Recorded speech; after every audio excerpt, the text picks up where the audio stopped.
So John Longmire, Swans coach for 14 years, calls it quits. Big news, right? Huge. A real end of an era. Longest serving coach alongside Chris Scott at Geelong, yeah. And he leaves with one premiership, but 5 grand final appearances. Brutal. Brutal, yeah. But also a testament to his consistency. They were always in the hunt, you know? Exactly. So yeah, let's unpack this whole Longmire legacy thing. He took over from Paul Roos.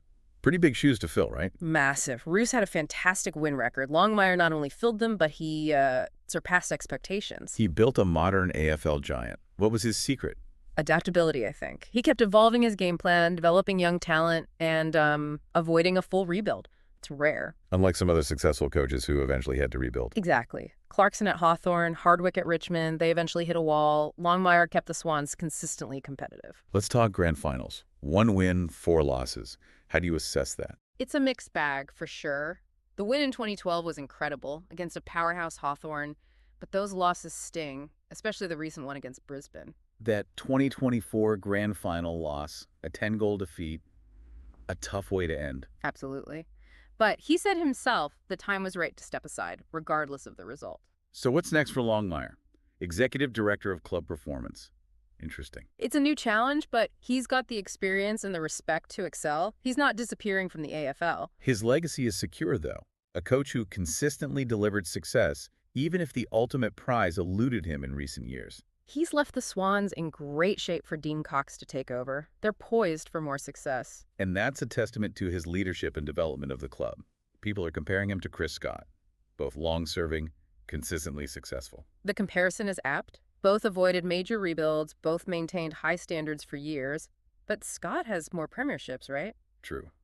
But Longmire's longevity is remarkable. Few coaches achieve that level of sustained success. And he did it while adapting to the changing landscape of the AFL.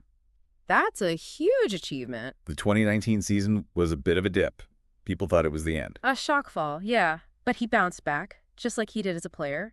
Resilience is a key part of his story. He pulled them out of a precarious situation, and they were back in the finals soon after. That's the mark of a great coach. The ability to adapt and overcome adversity. His playing career was pretty impressive too, right? A premiership with North Melbourne. And the first ever Coleman Medal winner in the AFL era. A dominant player in his prime. He even played in his premiership game after a knee reconstruction. Talk about dedication. A true testament to his grit and determination. He finished his career on the ultimate high. So what's the future hold for Longmire? Could he return to coaching someday? At 53, anything's possible. He's got the expertise and the drive. That full stop could easily become an ellipsis, you know? He's definitely not done impacting the AFL. His legacy extends far beyond his time as a coach.